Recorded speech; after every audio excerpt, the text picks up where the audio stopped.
All right, hey guys, we are live once again. We had a lot of fun. What was it now, Mike? 2 weeks ago, we had Kevin on 2 live, weeks. and 2 weeks now. we got a ton of questions from you guys. We didn't get through all of them, so we brought Kevin back. We're going to bring him on here in a second.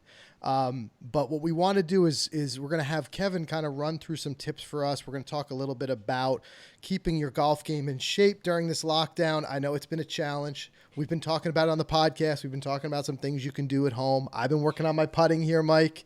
Yep. I know you've been doing some chipping in that Doing a backyard. lot of chipping back in backyard, even doing some indoor putting as well. I'm trying to do as much as I can. Golf clubs are just sitting dormant and quiet over there, though. That's for sure. I know it's sad, but we'll be back out there, and then we got all the courses in New York and New Jersey closed right now, but we'll get back out there. But like I said, we got Kevin Sprecher with us, and what we're gonna do is start posting your questions. Again, I can't guarantee we'll get to everybody's, but if you've got questions for Kevin, and remember, we've worked with Kevin from lessons and also from fitting. He's able to balance both sides of the house there. So if you've got a question, either one, if you're watching this on either YouTube, Facebook, Twitter, wherever you're watching it, post your questions. We'll see as many as we can, and we'll fire them off. And we got Kevin here. Kevin, good to see you again. Hey guys, nice to see you. You too. Hope, You too. hope things haven't gotten any worse since the last time we've talked. Maybe a little better. Yeah, things are good. We're staying healthy, but like I said, when that news came down that the course is all closed, it's That was yeah. They shut us down. We got the call this past Sunday. My board decided that we're gonna they needed clarification from about Governor Cuomo's statement, and we shut down Sunday for no golfers. Members are allowed to come walk the course, hike around, take a look, but no golf. So, and we're all a little despondent right now. We're hoping that April 29th date that he mentioned, he sticks to it and lets us get back out there, because it's killing you when the weather's like it was today, isn't it? I mean, it's oh, 50 Yeah. degrees and sunny. I'm driving around the course patrolling, making sure there's no golfers out there. And I'm like, God, it's just perfect out here. And, and then kind of, fortunately, the Masters wasn't on. I think it was good that the Masters wasn't on, because it kind of suppresses the golf bug. This is usually when we kind of kick off our season with Masters week and stuff. right, of course, yeah, and we'll see. I mean, if nothing else, we just push that whole season further down the line with November Masters. Yeah. And I'm just starting to see some questions and stuff rolling in here, and it looks like some people are still playing. Riley says they're still golfing out there in Utah. So that's terrific. So some people are playing, but Yeah. most of Yeah, us there's are some under the same states. conditions that we're under. Yeah. So So before we get yeah, going, I just want to, I hope they keep the Masters in November, because now I can go. I can't take a week off in April. Yeah, right? I'm gonna go. That's good. I'm gonna go down now. I got a hotel room booked. I'm booking my flights, and we're gonna. A buddy of mine are gonna go down, good for because you. November we're almost shut down. So I'm kind of excited about it. That's Might be a awesome. new trend. Yeah, they're not kidding. You trend. Yeah. That's good. And like I think someone had commented the other day, and they made a good point. They said, "Well, at least now we'll get two Masters in a 6 month span." That's a good point. It's I didn't think about that. yeah. All right. So So- I got some questions coming in, some different ones coming in here, but I wanted to talk to you just generally speaking. If you've got any tips, whatever you're doing with your students right now, is there any guidance that you're giving them to kind of stay, with it, so they're not getting too far away from where they left off with their golf game before this whole lockdown happened? Yeah, it's tough, and fortunately we've had some good weather. So I'm telling all my people to go outside and just swing. I think just taking the club, no ball, and then just get your body moving, get used to it, get used to swinging the club again. I think now is a great time. I'm usually saying this in October, November, because we're going into the off season. We're like, now is a great time to kind of work on some of the hard things, and we kind of got a little screwed with it, because we came out of the season early. I mean, I was out teaching in March, Yeah. and then all of a sudden it got taken away from us again. So now we're kind of into a forced off season again. So it's almost like a restart for the winter. But I think getting out, doing some swings, get your golf muscles used to moving. One is it gets you up out of the sofa or away from the computer screen. I came upstairs earlier this evening, and my both my wife and my daughter look at me and goes, "What's wrong with your eyes?" I'm like, "Well, I've been looking at a computer screen all day like this." Yeah. Yeah. You know, I don't have COVID. They're like, "You got COVID." I don't have COVID. I'm okay. So just get out, swing. You know, you can, if you can't swing outside, you know, swinging inside's great. Mm-hmm. You don't need a club.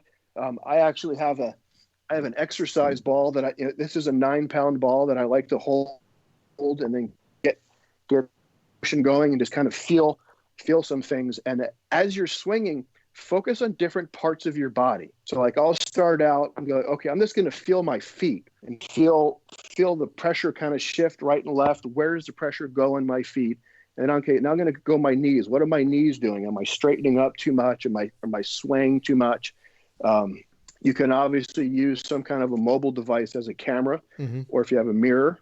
So I think feedback is great. As you guys know, and most of us know, what we're doing and what we're feeling usually don't sync up. Mm-hmm. So watching yourself, like I'm looking at myself here, I'm just kind of watching, making sure I'm not going way over here and way over there. You know, and then I'll feel my hips, you know, am I turning my hips properly, or am I swaying? Mm-hmm. And then how much am I going with my upper body? Just kind of work your way up through your body, just to kind of sense what you're doing, and do it without shoes on. I think it's great to feel the ground. I think a lot of times when we wear shoes, especially when we're inside, you're probably wearing slippers or loafers or something comfortable, which doesn't provide a lot of support. And we've talked about golf shoes in the past. Yep. So go barefoot, so you kind of wake up your feet and learn to feel what your feet are doing. I think it's okay to actually lift your feet. I'm going to agree with Brandel on that one. You know, lifting the left heel up it's actually a great speed drill. If you want to work on some speed in your swing and you feel kind of stuck, Mm-hmm. Lift your left foot up and then use that as your downswing trigger. You know, everyone kind of asks, well, how do you start the downswing? And we've all heard, okay, I need to start with my lower body, but what does that really mean? Right. Well, if I lift my left heel up, my foot's got to go down first, because if I swing my arms first, it's kind of awkward. So I lift my foot up, put it down, and then go ahead and swing. And it's just a great way to kind of get moving and get some stuff going. I also think it's good to swing something without a club head, whether it be something like I love this orange whip thing. This is actually a short one that I can actually swing inside. Right. So I can make little swings here inside, and just, you know, because when you swing something that doesn't have a face, and you're not trying to make a ball go somewhere, you're going to change the path that you swing the club. So we all know that the number one problem that golfers face is slicing the ball. Mm-hmm. Well, slicing the ball comes from the club swinging to the left too much, but swinging to the left comes from your club face being open. Mm. Right? Because my face is open, my ball goes to the right, so I better swing left so I don't hit it to the right. The problem is, when you swing left with an open face, what do? You hit a bigger slice. Right. Come across. Yeah. So if I don't have something to slice and I don't have a face that's open, I'm not going to, I promise, I'll almost guarantee, if you swing something without a club head, you're not going to swing like this. Right. Because when you grew up playing baseball or you play any sport, you don't do this naturally. It's not a natural it's not a natural athletic motion. Mm. If you took something and just swung it around your body this way without thinking about it, you can see as I come down, that club's coming down here very easily. Yeah. So take the club head away. You're going to change your swing direction, which is going to affect which is going to change the way you swing the club. And I say swing direction because getting a little technical here is most golfers think club path determines the curve of the shot, but as players we can't feel club path. So what club path is as the club head travels through the ball, it's traveling on a certain path, and you need something to measure that, whether any kind of launch monitor. As a player, you feel swing direction. If I tell you to swing to the right or swing to the left, that's swing direction, not path. Path comes from the angle of attack. You know, I'll get a little technical again. It comes from how much you're hitting down on the ball and at the angle that plane is on. Mm-hmm. You know, we swing on a certain plane. So the steeper the plane or the flatter the plane, so it affects your path. So changing your swing direction now is a great way to to get it, or swinging without a club head so you can change your swing direction is a great thing to work on right now. For sure. And, as we're talking about one big thing, and we've talked so much about rotation, one question that came in here, somebody says, my question is getting their hips through. He says, since my back injury, I've had a little bit of trouble. Any tips there for, I guess, getting the hips through if you're working with a little bit of an injury or some sort of mobility issue? Yeah. And that's pretty common amongst most people who have, sitting in the chair or just tightness. So a couple of things you can do is you can adjust your stance width, right?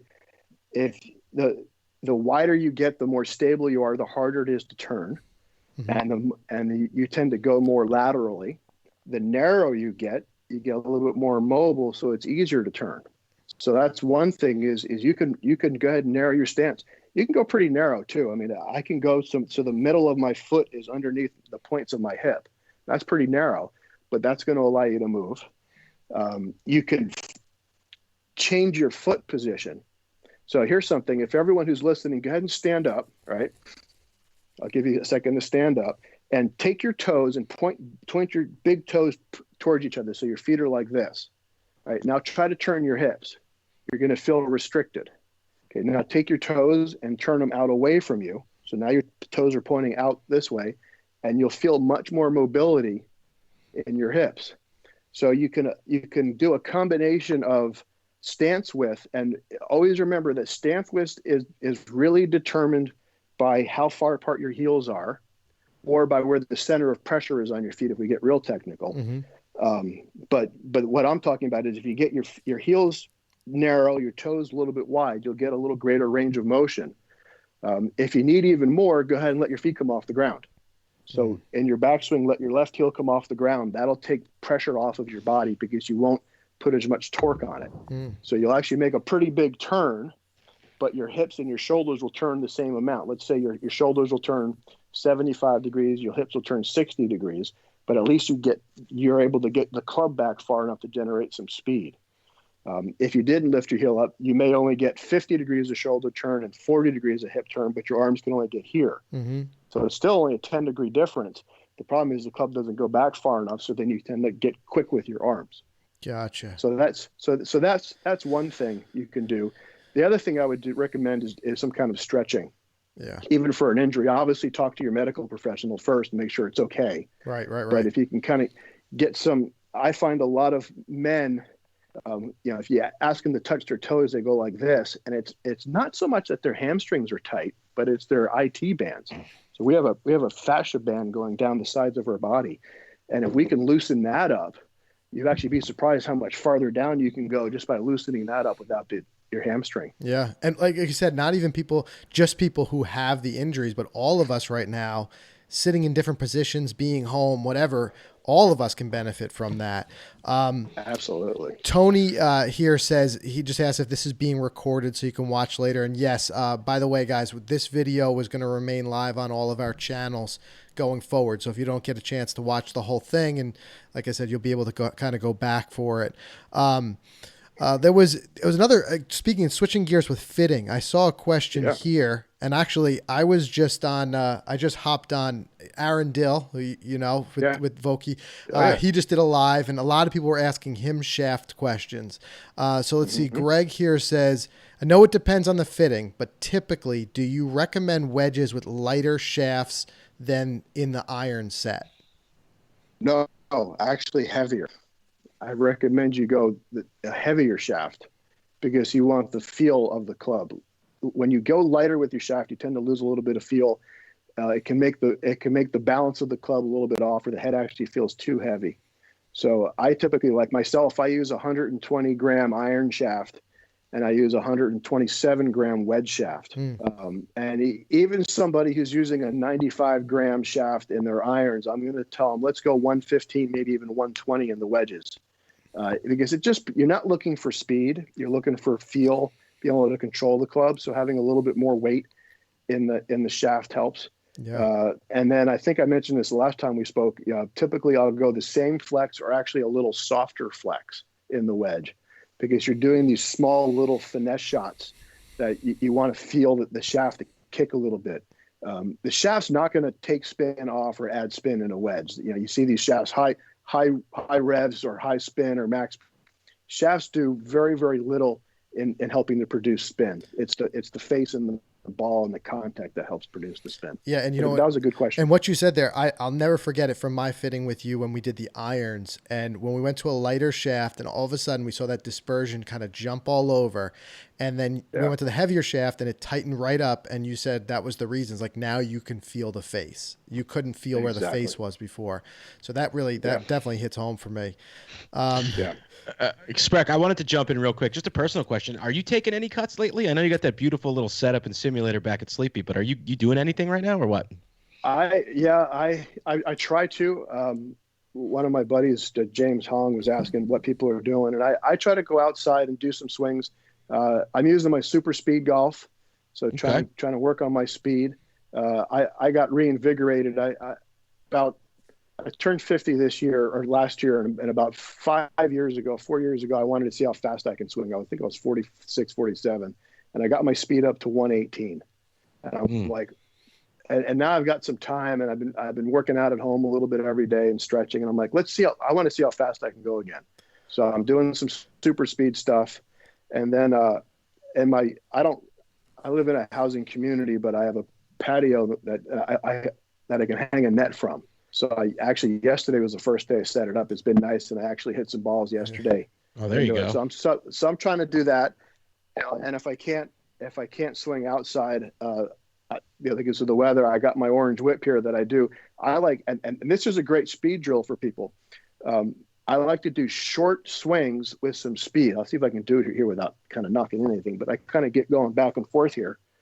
Because when you add a little bit of speed with your body, you have to use your feet. Over here, then they got a slide going this way. You can't make this motion that I did and sway. It's not possible, because if you sway, it's going to pull you way off, and there's no way to generate speed.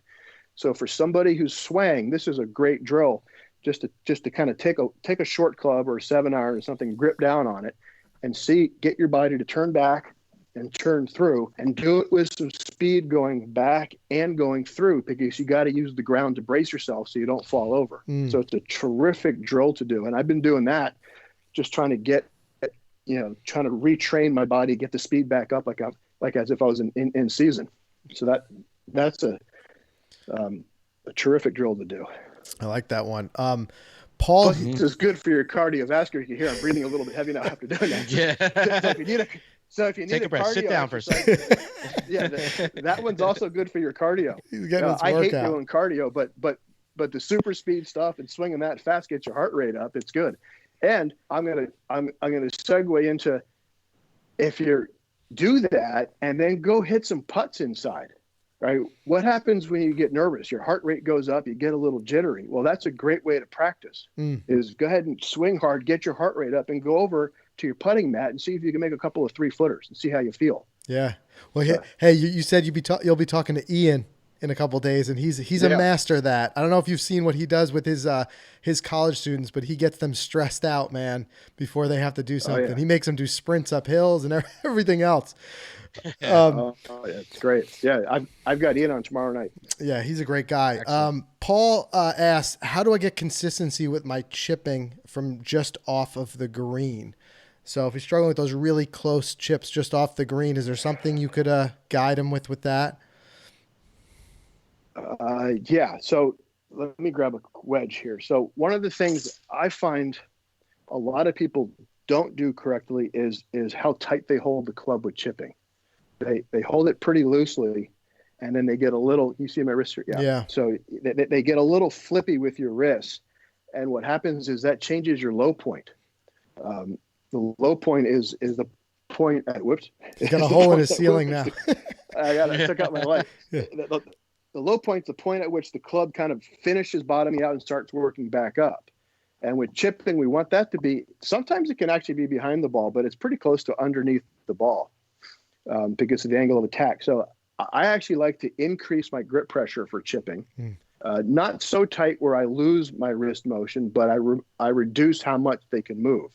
So I'll get set up there. hold it about, if my normal full swing grip pressure is, let's say, a 5, I'm going to go to a 7 with both hands, definitely with both hands. And the other thing I may do is I'm going to get the club a little bit more vertical. By getting the shaft more vertical, it allows you to get closer to the ball, which then makes it easier to keep the club in front of you. So when I go back, can you guys see that with the club head staying out in front of me? One of the big problems amateurs get into is the club head gets behind your hands. And in a short stroke like a chip, it's hard to recover from there because it's hard to hit down. So if the club head's over here, you either have to reroute, and that's typically when you shank it, okay? Or you have to scoop, push the club head out in front of your hands to get the club to catch up, and that's when you bottom out or you top it or skull it. So I would say those two things in your setup, the adding some grip pressure, getting the shaft more vertical, will help the head doesn't get inside your hands too much. I used to work for Jim McLean. I worked for Jim down at Doral for probably 25 years. And during our chipping clinics, one of the things he's always said, and I'll never forget this, is he goes, if I'm chipping for hundreds, okay, we're out there, the three of us are betting, and we're chipping for hundreds, I'm going to make sure that club head's out here because I can get it to drop down on the ball from here very easily. If I get the club over here, we're done. I'm going to, if I see somebody going inside like this, I'm going to quadruple the bet because I know when I put some extra pressure on them, there's no chance they're going to make contact. Yeah. I especially like that. Hope that answers it. I especially like that grip pressure thing because I remember when we were out there at Sleepy Hollow like 2 years ago, I had so got into my head about this idea of gripping the club so light, and with my putter too, and you had originally pointed that out. I thought at first you're trying to trip me up, be like, how tight are you gripping that? And I'm like, no, plenty loose, trust me. And you're like, no, I want you to go tighter because of the fact I was doing a similar type of thing as you're explaining with the chipping, but on a smaller scale with putting. So it's a thought that I hadn't had before, and I've since tightened it up. But since you said that, it is helping me. Yeah, I think when a lot of players that they think they need, they're trying to hit soft, delicate shots, so they think they got to have a soft grip. Yeah. But the problem is the club head's got some weight to it, and then you put it in motion, and then you kind of lose control of the club. So I like people to get a little bit tighter around the greens, get a little bit more control. Again, you're not hinging your wrist. You can still hinge them, but you've got more control over it. So it's a little bit easier to be more consistent that way. Gotcha. Kevin, I got a question again. We talked today on the podcast. We filmed the episode that comes out this Sunday. It was all about fixing the chicken wing swing. And we were talking about the drill, the old school drill of putting the towel under the arm. And everyone seems to know that one. And this is something I suffer with. So is there any other quick drill for this that you recommend? So I'm glad you brought that up. I like to take an exercise band. So this is this is red. They come in different strengths. You can get a yellow, which is a little bit softer. This is kind of a mid one. And what I'm going to do is I'm going to wrap it around my body, create a little hoop here. So I got a little piece sticking out that I'm going to grab with my club and my hands. So you can see that. So you can see here. Yeah. So you can see how I'm grabbing it in there. So now the band's trying to pull my arms in. Mm-hmm. Okay. So what I'm going to do, I'm going to grip down the club here a little bit. So now I've got to make sure I keep my arms stretched out when I go through the shot.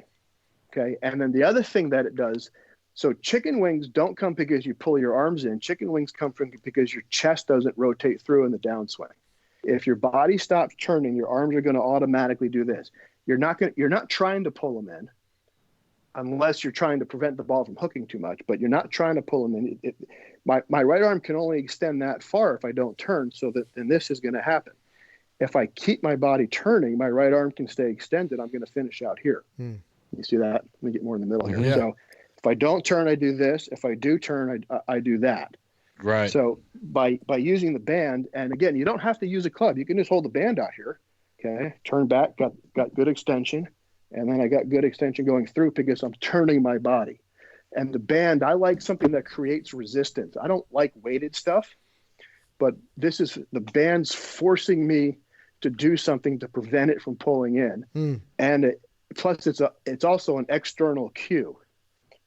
As humans, we learn much faster using an external cue like the band versus me saying, okay, I'm going to take my arms and keep them straight, because my arms are an internal thing. And that's something I've learned from a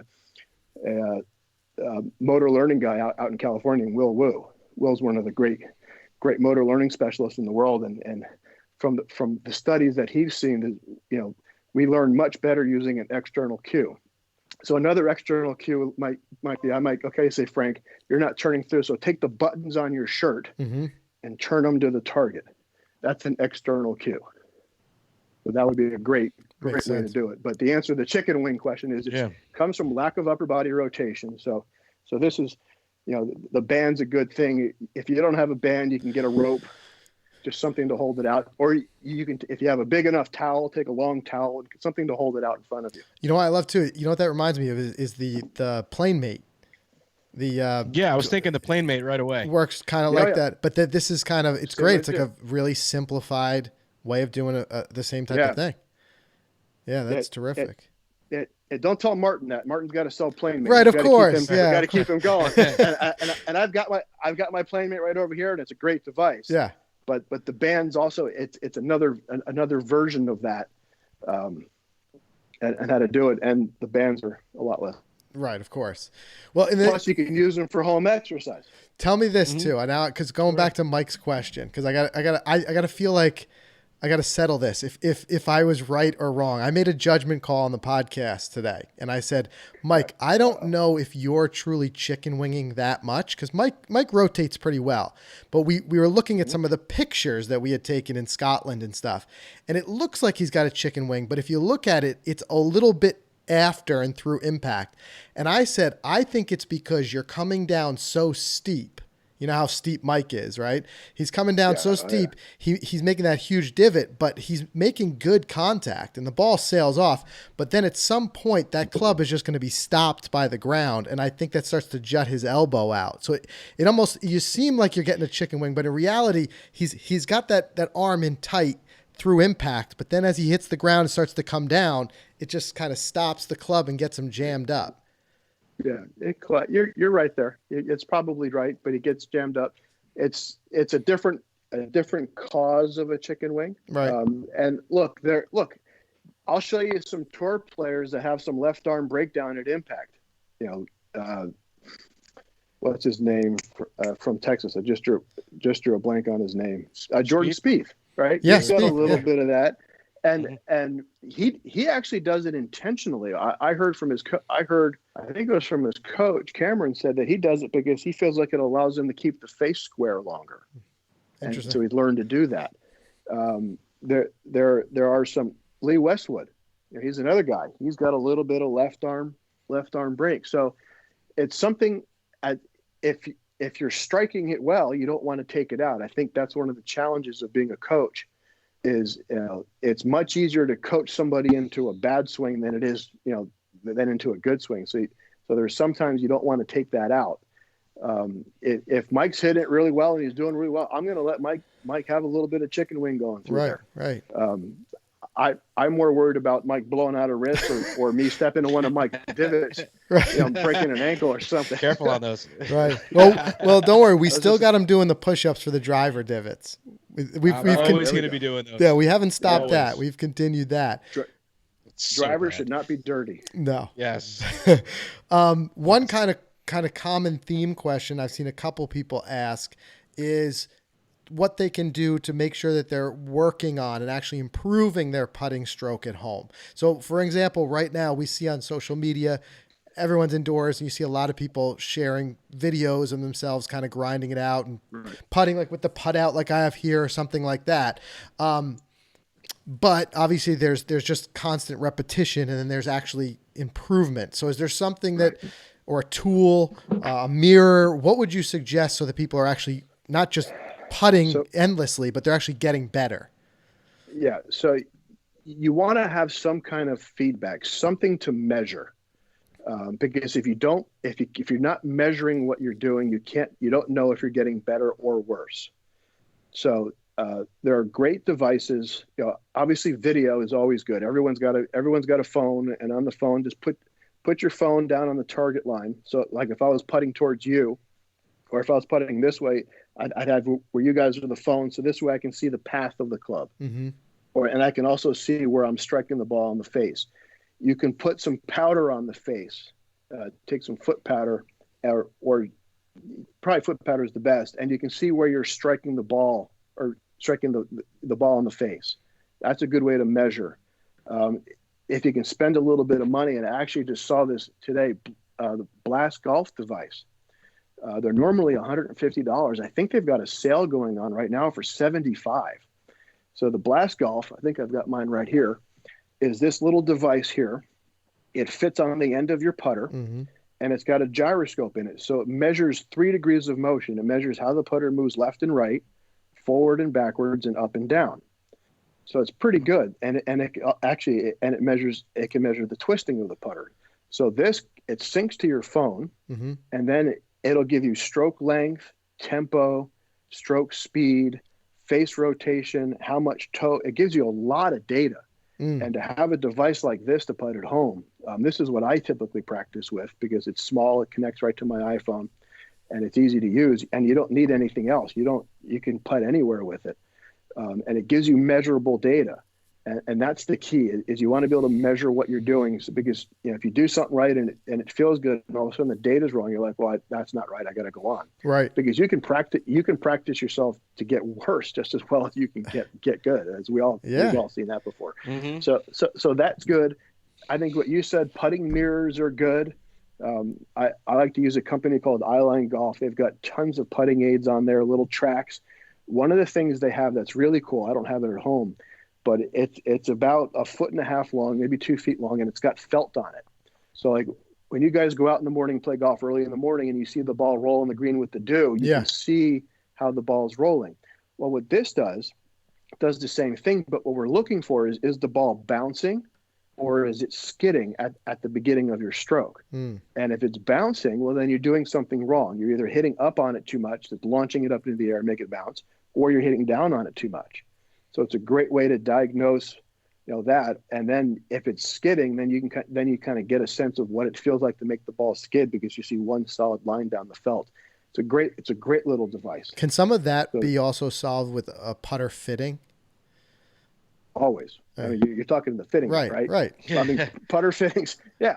You might have a good stroke and a putter that doesn't have enough loft on it. It might not. And putter fittings, I want people to understand, just because you get fit, it doesn't mean you need new equipment all the time, right?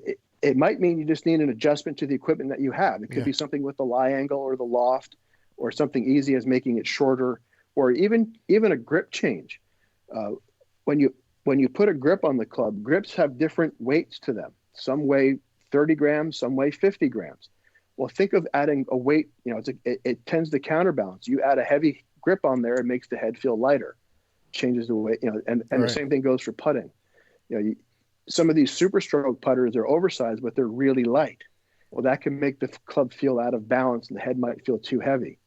So you have to be careful with when you start changing grips and stuff. Yeah, and we did that with mine. I brought my putter to you, seeing if I should make a change, and all we ended up doing is shortening it up a bit so my arms could move a little bit freer. So, for sure, it doesn't mean you're committed to spending more money on more equipment if you go for a fitting.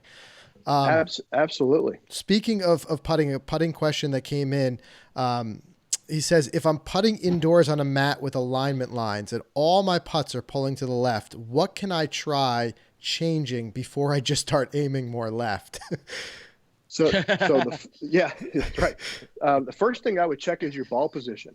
So if your ball position starts getting too far to the left, when you go through, the putter is going to be closed.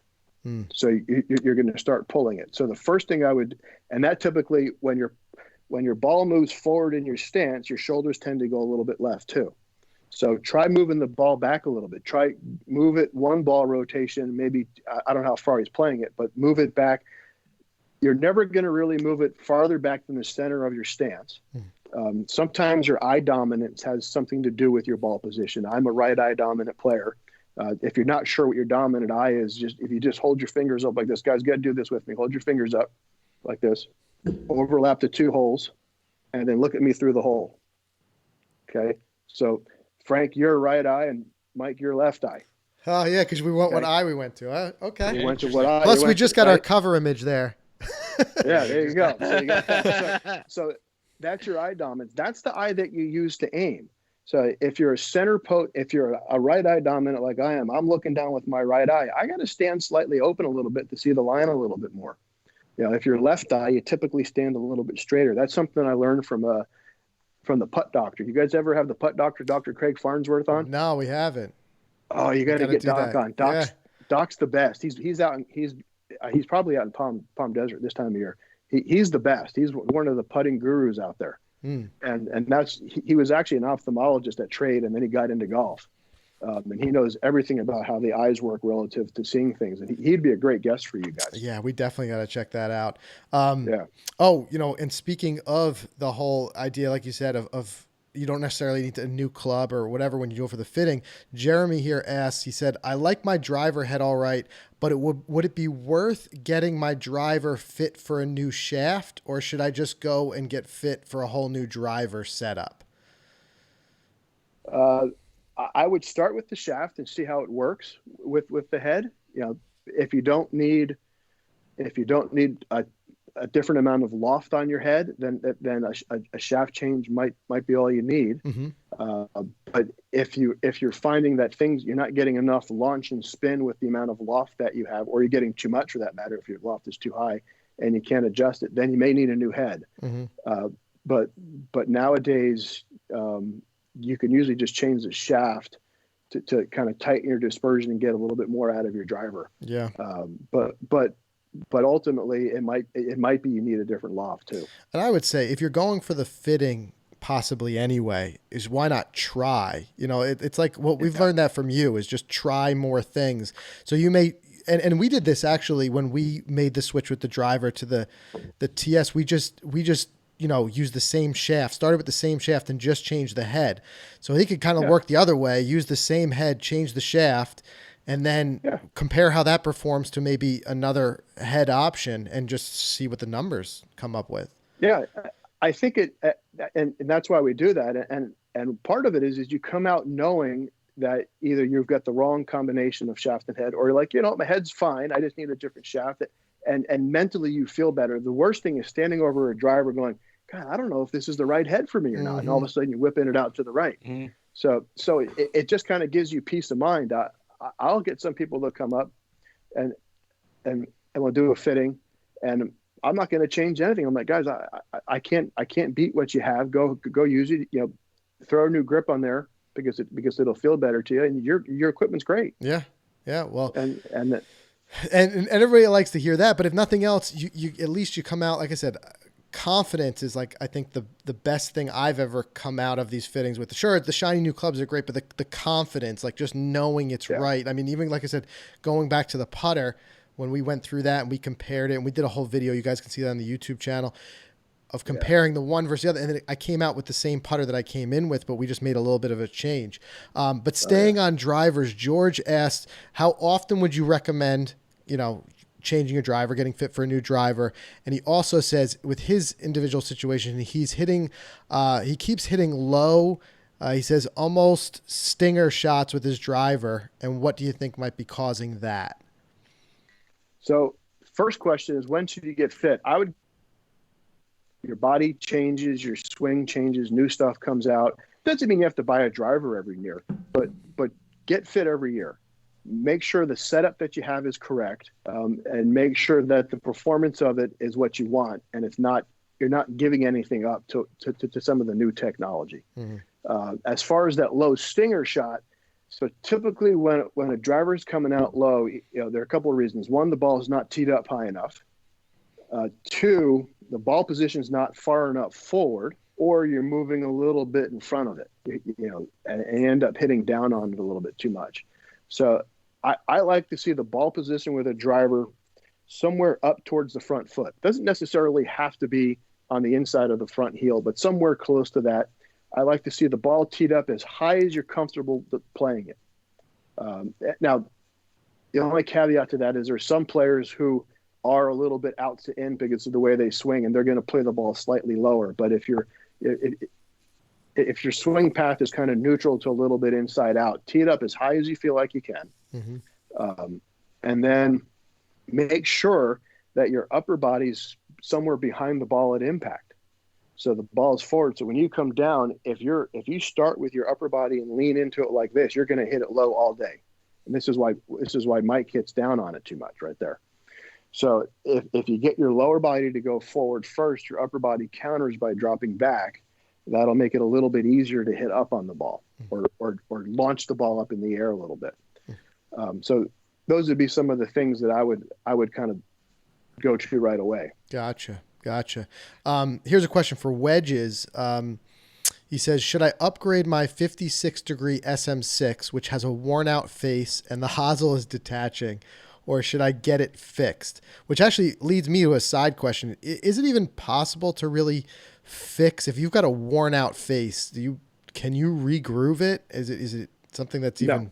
Yeah, I mean, I've seen those groove sharpeners and stuff, but I don't know. Yeah. I think what he's trying to say is, do I fix by re-gluing the head back onto the shaft? Yeah, but he's also saying that it's got a worn-out face, which is what concerns me. Yeah. Right. And your face, where's my wedge? The face, so when you look at a wedge, okay, so you've got the scoring lines. What you can't see on the camera is in between the scoring lines, there's micro grooves. So Title puts in there. Other manufacturers do something similar. And those micro grooves create friction. And the friction is what gives you spin and control over a shot. So when that starts getting worn out, what we'll find is the ball tends to launch a little higher and spin less. So you get these kind of high floating shots. Almost looks like the ball's kind of doing this in the sky.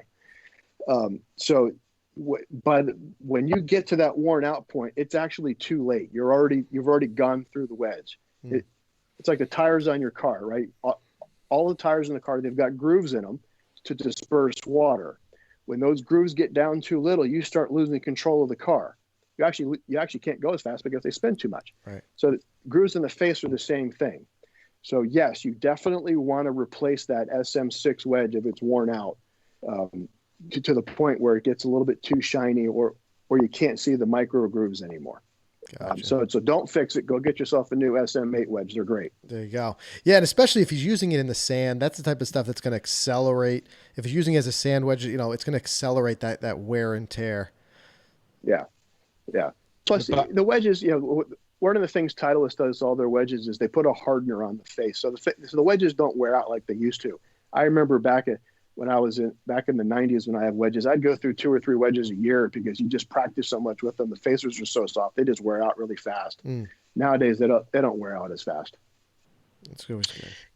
Kevin, I wanted to bring this up because I've been busting Frank's chops since you cut his wedge down, and this is his new wedge, by the way. I made his new putter, by the way. In case you haven't seen it. But I paid extra for that custom pink grip too. Yeah, absolutely. Yeah. But I got to tell you something. Out. Lately he's been putting lights out. So I don't know, whatever you did to Working him on and it. the help. Yeah. He's been hitting a lot more putts the last rounds we were playing in Florida before we got shut down at the beginning of the year. And dude, he was burying them. But I tried putting with his putter and it just wasn't for me. That size just wasn't for me. But it's working wonders for him. He's different height, different arm length. That's why we do. That's why we do the fittings. And sometimes it's something just as simple as that. So body can get into the correct posture, and your nervous system knows what's right. When your body doesn't feel correct. If you feel sick or something doesn't feel right, we're all sensitive to that. And so when you're in a setup position, you're kind of going something like this because you really can't. There's something wrong. Yeah. Don't ignore don't think, well, it's just that's the way it's supposed to be. It's not. Your body, if you just kind of stand here nice and relaxed, bend forward and get into a position, that's your setup position. We all have a neutral position. Yeah. And I think we've talked about this, and it's one of the things I've learned from Mike Adams with his bioswing dynamics testing is we all have a neutral position, right? You shake someone's hand. Some guys are going to shake their hand like this. Some are going to be like this, and some are going to be like that. And that's just because that's what's neutral or natural for that player. Mm-hmm. So your setup is going to be the same. We don't teach everyone the same setup. there are certain principles that we like to see as far as posture and certain things, but some players are going to have their arms out, some are going to have their arms in because they're broad-chested or narrow-chested or whatever.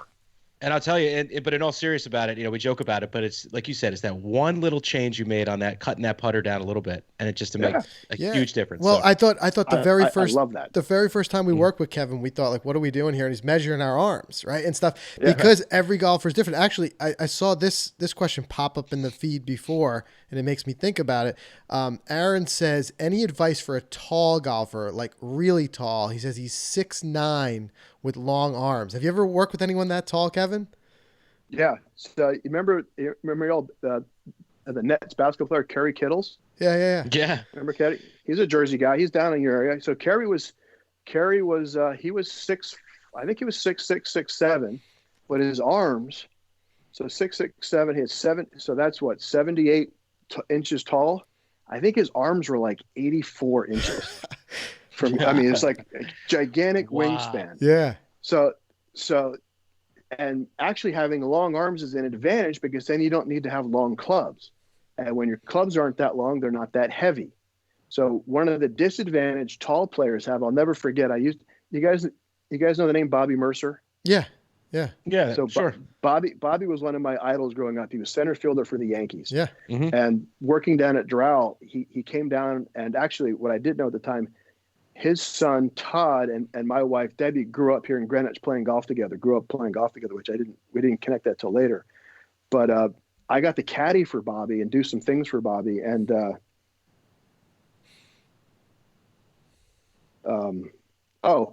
I used to caddy for him on the Celebrity Golf Tour, and I got to meet who was the tall center from San Antonio, from the Navy. David Robinson?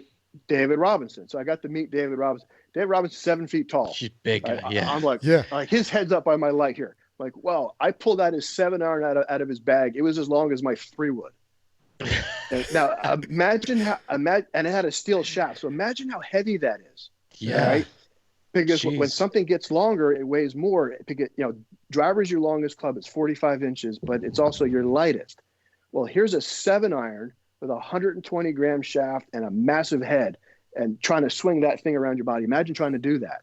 So for the tall player, like who asked the question, if he's got really long arms, or hopefully he's got short legs, relative to his arms, having the shorter club's going to help. If you don't, you have to go to lighter weight shafts.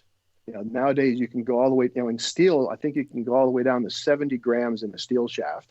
Mm-hmm. Or you can go to a graphite shaft just to kind of remove some of the weight, the overall weight. Now, when they get really long, the swing weight goes up. Some manufacturers can take out some of the weight, and you may have to go to a custom place where they can make them even a little bit lighter. So that would be something you want to be careful of, is the overall weight of the club and then the swing weight of the club. And one of the things, you can also make it more upright, which makes it play longer, or and stuff. So you can kind of change some things like that too. Yeah, we need a big and tall shop for what do you call it, for golf clubs now. Yeah, I know this. I got a feeling what the answer is going to be. It's going to be dependent on the golfer, but it's a good question here that Cody asked. He said, should I play the T300 for the forgiveness or the T200 for the long run if he's planning to get better? And I know that's a question you ask us when we go through fittings. You say, are you working on something now? Are you changing your swing? You're getting better. So I think it's a good way to kind of ask that question there. So if you can ask Cody, or if Cody's there, Cody, what level player are you? Are you saying better like you're a 25 handicap trying to get to a 15, or are you like a 12 handicap trying to get down to a 9? I think it's different. If you're on the higher end handicap going down, I would definitely go with the T300. Play with that for a few years, get yourself better, and then go down to the T200. Now, you could kind of make an argument either way, because maybe he's a really good athlete and he hasn't played very much golf, that he could handle he could go with the T200, which is a little less forgiving than the T300, mm-hmm. but he's just got good eye-hand coordination and he hasn't played much. If he's a 12 trying to get to a 5, I would definitely go with the T200. I think you're going to find the feel through the turf. It's a little less forgiving, but it's got a nice wide sole. If you look at my T200s here, it's got a nice forgiving sole, but it's not huge looking, and it doesn't bounce off the turf too much. So that's not too forgiving, is what I'm saying. And look, I'm a pretty good player. I'm using the T200, so there's nothing wrong with going to that. Yeah. Frank, you're right. It is player dependent, but why is he not as good as he is? Because it's because of lack of playing, or what's the reason? So there's a multifaceted way to go with that, but hopefully I answered the question. Yeah, well, yeah, Cody said he didn't respond on where he's at right now, but he did say thank you very much. So it sounds like you answered the question. But one thing I would piggyback onto that too is, and this is another part of a good fitting, would be possibly mixing that bag a little like you did for me, where I needed some of that extra forgiveness with the 4 and the 5 iron, our T300s, and then we went T200 the rest of the way down. So, I mean, Cody, that's an option too, is mixing it up a little bit. Definitely a great way. So you're getting smart there, Frank. Hey, don't worry. I'm not taking your job anytime soon. That's for sure. Master fitter. Let's see here. Paul asked the question. He said, I got fit for my irons about 4 years ago. They still perform fine. But how do I know that I'm not doing myself a disservice, I guess, by sticking with them? I'll tell you, you are doing yourself a disservice and not getting them checked. It does just because they're 4 years old doesn't mean they're bad, but sometimes over a period of time, especially when you practice a lot on mats and stuff, the lie or the loft can adjust a little bit, and it doesn't take much to affect where the ball goes. So if I took this club here, this is a 5 iron I've got, and if I point this right at you guys, right? If I raise the toe up a little bit, where does that start to point? Yeah, it's pointing to the left there. Yep. Starts going left. So you might make a good swing and hit the ball left, and you think it's something wrong with your swing when your lie angle changes. Now, if you take a club with more loft, right? So now I'm going to go to a pitching wedge. Okay. So now I take that pitching wedge and I do the same thing, and I move it, and I don't have to move it as much for it to move a lot. Even more dramatic. All of a sudden you're more dramatic. So what happens? Well, you have a pitching wedge, you're 120 yards off, you have a pitching wedge, and all of a sudden you're hitting it in the left bunker. Like, God, it's got to be my swing, or maybe I'm incorrectly. Well, your buddy says you're aiming straight. Well, it's got to be your swing. So what do you start to do? You start to change your swing. Well, all of a sudden you screwed up a good swing because your lie angle changed just a little bit. Yeah. So the answer is go get your clubs checked. Make sure the specs are right as far as loft and lie, and the gapping's correct. And I would suggest you do that probably the beginning of every year. If your clubs aren't forged, you can probably go every 2 years. But they will change, banging around when you travel, or when you sitting in your car or doing whatever. So do yourself, spend a little bit of money, get them checked. Again, just go back to that peace of mind, knowing that the clubs that you're setting up to are absolutely perfect. That's one of the things that the tour players do every week. The clubs are their money makers. That's how they earn a living.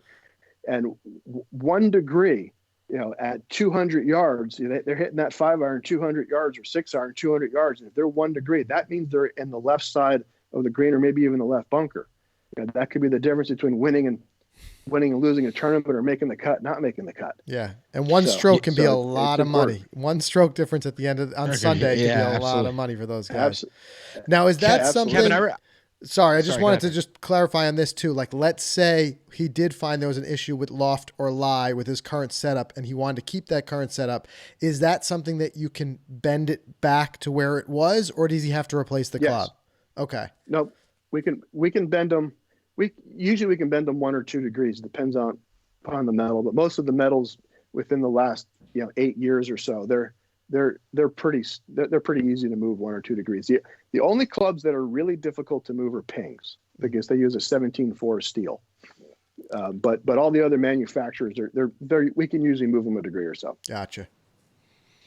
Yeah, I was just going to jump in and say, Kevin, I remember when we first came to you for that first fitting, the full bag fitting, I was using irons that I had for 6 years, and we made that one change to the APs, and we saw such a huge change. And then a year later, we went to the T series, and I was like, no, there's no way I can improve anything here, because there was such a huge improvement, and I love these. And then you found out from the T series fitting that you're like, hey, you're tightening things up. You're getting just a little bit more distance. He's like, it's kind of a no-brainer for you to move on to this next equipment. So, I was playing with the APs for like I don't know, a year before we made the switch even. So Yeah, and that's a couple of things probably happened. A couple of things happened there. One, you got better as a player. Yep, I remember you saying that. Titleist changed the specs on them a little bit. They made the manufacturers, they're smart. They do a lot of R&D. I'm going to try to get a couple of R&D guys on next week, or a couple of torque fitters from Titleist on next week to talk about this. But these guys are smart. They got some supercomputers doing a lot of high-powered stuff, trying to figure out things. Golf's gotten to a point now where they're dealing with millimeters and microns and moving weights just a little bit here and moving weight from the hosel to the head and around here and different things. And I think one of the things you're going to start seeing again is you're going to start seeing manufacturers go back to glued heads in drivers, fairways, and hybrids. Why is that? I think because they can take the weight from those sure fit systems and redistribute it throughout the head a little bit. Callaway's already started doing that. TaylorMade started doing that. And I was listening to a friend of mine, Kirk Agori, was on last week, and he was talking about this, and it kind of popped in my head. I'm like, that makes total sense. You had, I forget which model it was with Callaway, but you had one head that was a really fireball head. Thing took right off, and then they came out with the Epic head, and then they kind of lost it, kind of a little higher, a little bit spinnier. And then they came out with the Rogue head, which was glued again, and the ball kind of rocketed off again. And now they're out with the Maverick again, where it's all glued head. So I think you're going to start to see some manufacturers go back into that glued model again for some of their fairways and hybrids. I could certainly see that. Makes a lot of sense. We're going to wrap it up in a minute because we're coming up on our hour. I want to take one more question. Yeah. Let's see here. We've got good question here. Mobeen, he asks, I've been playing steel shafts, but I've been thinking about switching to graphite. What are your thoughts on getting fit for graphites? He says, I'm a relatively young guy, 35 years old, healthy. I know, again, there's a lot of factors. You're trying to fit people without seeing anything here, but do you have any thought processes that go into whether you guide someone towards steel or graphite, or any guidance you could give him there? Yeah, so graphite now has gotten a lot better. We used to put people in the graphite because they had some kind of a joint injury, whether it hand, wrist, elbow, something in there. So they needed some vibration dampening, or there was a strength issue. They just weren't strong enough and needed something a little bit light. Nowadays, you can get graphite shafts that weigh 120 grams, just like a steel shaft. But the way graphite shafts are made, they've greatly improved the way they make them. And so the consistency from shaft to shaft used to be an issue. It's not so much nowadays. I still prefer, I think you get a little bit more feel out of a steel shaft, just the way the shaft vibrates and the way it goes through the head. So I tend to shy away from graphite unless we need it for weight issues or for like I said, the vibration dampening stuff. There is one manufacturer that makes a club that's actually a graphite shaft with a steel core, which is the steel fiber shafts, which kind of blends a little bit of both. So it's got an interesting feel to it. You can go that route. It's really going to come down to, and you guys, I'm going to say, is it comes down to how it performs for you. Yeah. But by taking some weight out of the shaft, the head's going to feel a little bit heavier. You may like that. It may feel like a sledgehammer to you, so you may need to go to something, either a heavier one or not.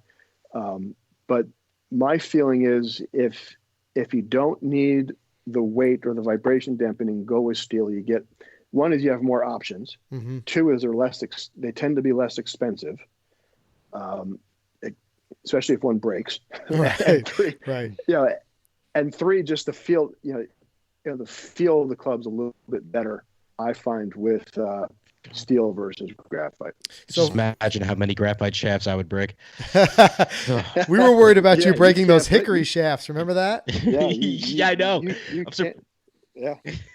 So as a fitter, you would have to have a very specific reason to fit somebody into a graphite shaft, is what it sounds like. But because there are so many options. For irons. Right. Yeah, right. Definitely for irons. I think for hybrids, I actually do fit some people in the steel shafts for hybrids. Sometimes I'll put graphite shafts in longer irons, like some of these utility clubs, like Titleist has the U series, the U500 and the U Yep. 510, which I may go for the U510, which is more of the driving iron.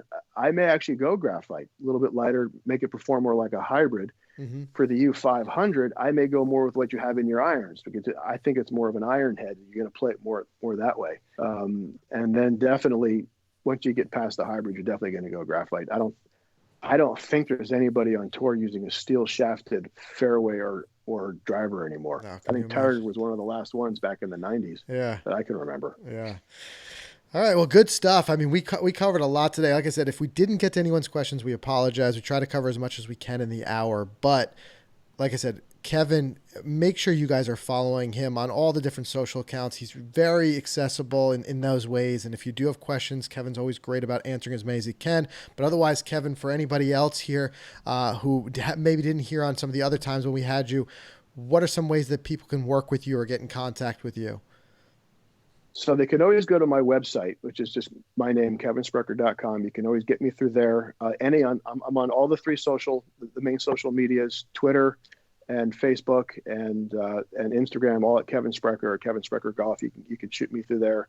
I'm happy to take a look at some swings. I got a little bit of free time. Actually, we were talking before. Yeah. I was like, well, what am I going to do with all this time that I have? I'm like, all of a sudden, I don't have a lot of free time, but I'm happy to take a look at people's swings.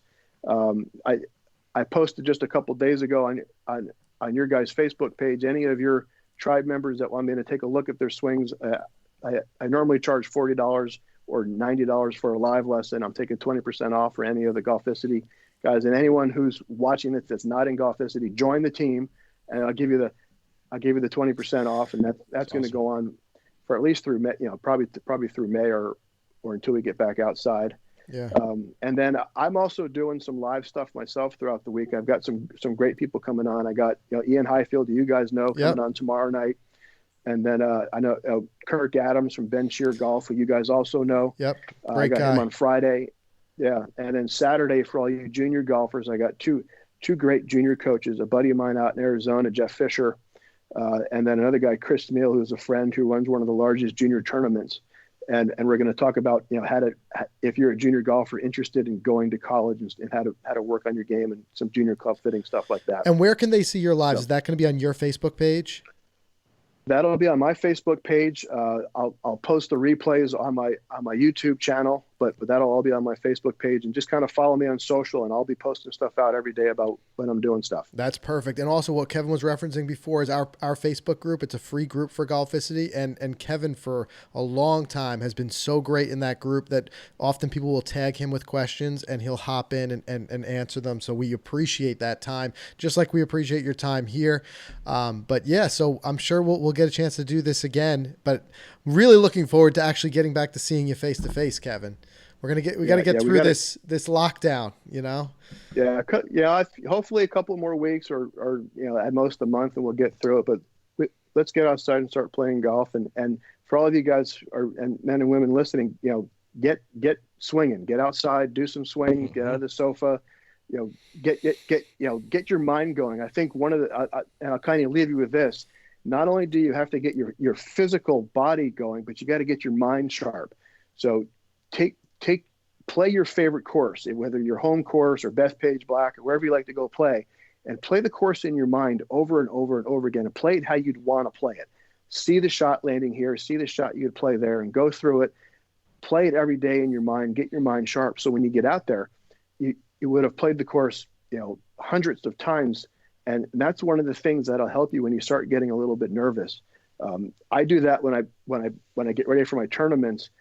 If I've seen the course, I'll try to play it in my mind 100 times. That's something I learned from Dr. Rotella. Yeah. Is how comfortable would you feel if you played the course 100 times versus once, right? So your course, go through it, play it the way you want to play it, and then see if you can sharpen your mind as well as get your body activated. I love that tip. And that's something we can all do at home. So it's a great tip. Mm-hmm. All right, exactly. Kevin, great as always chatting with you. And thank you everybody who joined, posted your questions on YouTube, Facebook, Twitter, wherever you guys were. We're going to, like we talked about earlier, we're going to keep this video live on all the channels so we can refer back to it. Like if your question was answered earlier, wherever it may be, we'll put that in here because there's always such great information whenever we work with you, Kevin. So we appreciate it. guys, thanks for having me on. It's always fun to talk, and we'll hopefully see you soon. Sounds great. All right, thanks. Thanks, Kevin. Take care, everybody. Thanks, guys. Have a great night. Thanks, everybody.